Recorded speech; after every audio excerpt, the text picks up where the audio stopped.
Let's just check in with Bill O'Reilly, who heard Michelle Obama's speech from the other night and wants to really make sure that the American public understands that when she mentions that the White House was built by slaves, that she's not giving the full picture. Not being fair and balanced. Not being fair and balanced. Here is Bill O'Reilly wanting to mitigate the harsh reality that the White House was built by slaves.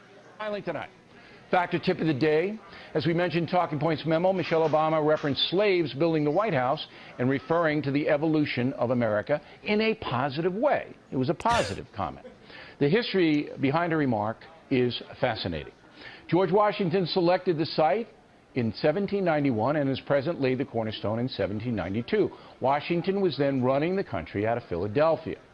Slaves did participate in the construction of the White House. Records show about 400 payments made to slave masters between 795 and 1801. In addition, free blacks, whites, and immigrants also worked on the massive building. There were no illegal immigrants at that time. If you could make it here, you could stay here. In 1800, President John Adams took up residence in what was then called the Executive Mansion. It was only later on they named it the White House. But Adams was in there with Abigail, and they were still hammering nails. The construction was still going on. Slaves that worked there were well fed and had decent lodgings provided by the government, which stopped hiring slave labor in 1802. However, the feds did not forbid subcontractors from using slave labor. So Michelle Obama is essentially correct in citing slaves as builders of the White House, but there were others working as well. How demented what is kind that? of demented mother? I mean, she was essentially correct because the government hired slaves only for 6 years. We should I do don't think a he knows Michelle what hired Obama me- rewrite.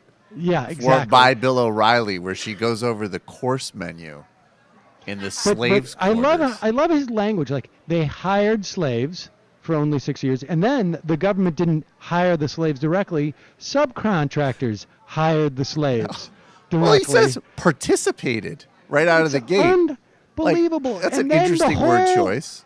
This guy does a dip into history to make it diminish, like, well, they weren't the only people working on it. There were some paid people. I mean, someone had to hold the whip, right? I mean, By those the way, slaves could there were have other run people off. who were here.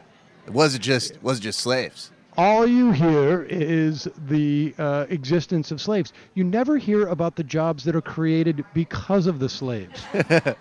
You never heard about the Mrs. Obama didn't mention the vibrant slave dependence economy.